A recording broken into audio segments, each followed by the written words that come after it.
आप सभी को जय श्री श्याम। आज की वीडियो में हम आप सभी प्रेमियों को चैत्र मास के कृष्ण पक्ष की पाप मोचनी एकादशी के व्रत की व्रत कथा सुनाने जा रहे हैं। आप जहां भी हों 2 से 3 मिनट का समय निकालकर अपने घर के मंदिर में बैठ जाइए, भगवान के सामने दिया जलाइए, जो भी देवी देवता बैठे हैं उनके सामने बैठकर दीपक जलाइए। अपने हाथ में जल लेकर आपको संकल्प करना है। मान के चलो बाबा श्याम बैठे, हे बाबा श्याम मेरा नाम यह है, मेरे पिता का नाम यह है, शादीशुदा महिला पति का नाम बोलेंगी। इस समय हम आपके पाप मोचनी एकादशी व्रत की व्रत कथा सुनने जा रहे हैं। यहाँ हम कथा पूरी करते हैं, वहां आप हमारी मनोकामना पूरी कर दो। ऐसा बोलकर आपको अपनी अर्जी, अपनी मनोकामना भगवान को बतानी है। उसके बाद आप इस जल को उंगलियों के माध्यम से नीचे छोड़ दीजिए। अब हम इस दिव्य कथा को शुरू करते हैं।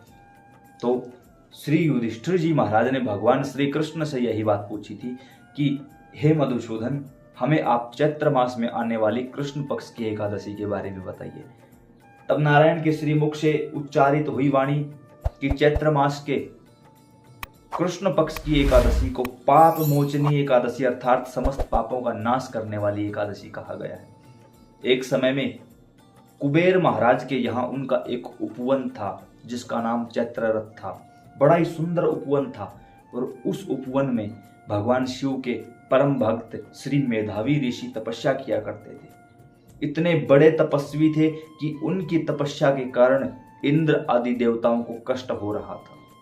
तो अब इंद्र ने उनकी तपस्या भंग करने के लिए अप्सराओं का सहारा लेना शुरू कर दिया। हजारों अप्सराओं को भेजा गया, लेकिन संत टस से मस नहीं हुए, उनके ऊपर कोई फर्क नहीं पड़ा। तब अंततः मंजू घोषा नामक एक अप्सरा को उनके पास भेजा गया। वो जहां ऋषि तपस्या करते थे उससे थोड़ी दूरी पर ही बैठकर मधुर स्वर में गान करने लगे। एक दिन मेधावी मुनि यहां वहां भ्रमण करते हुए उसके पास जा पहुंचे। जब सुना कि मधुर गान है और नजदीक गए, उनके रूप पर आसक्ति पैदा हुई उनकी, और उनसे जाकर वार्तालाप करने लगे। अब वह अप्सरा तो आई ही इस उद्देश्य से थी, तो धीरे धीरे दोनों की बातचीत होने लगी। ऐसे उन्हें रमण करते हुए काफी समय बीत गया। एक बार उस अप्सरा ने कहा कि मुनिवर, अब हमें जाने की इजाजत दे दीजिए। तब संत ने कहा कि कोई बात नहीं देवी, सुबह की पहली किरण के साथ आप जा सकते हो। मंजू घोषा मुस्कुराई और कहा, पता नहीं कितनी सुबह की किरणें बीत चुकी हैं, आप थोड़ा सा जागिए इस नींद से और पता करिए कि पीछे कितना समय बीत चुका है। जब श्री मेधावी ऋषि ने उस समय का अनुमान लगाया तो पता चला कि 57 वर्ष बीत चुके हैं। अत्यंत क्रोधित हो गए कि 57 वर्षों से मैं अपनी तपस्या नहीं कर पा रहा हूं, और श्राप दे दिया मंजू घोषा को कि तुमने मेरी तपस्या को भंग किया है, तुम प्रेत योनि को चले जाओ। हाथ जोड़ लिए अप्सरा ने कि भगवान, आपके श्री चरणों की दासी हूं, कृपा कीजिए।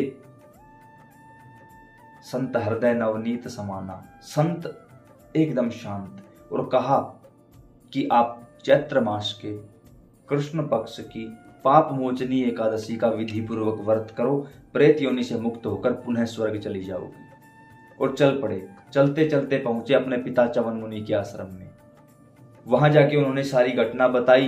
श्री च्यवन मुनि ने कहा, अपराध तो तुमने भी किया है, अकेली उसका तो कोई दोष नहीं है।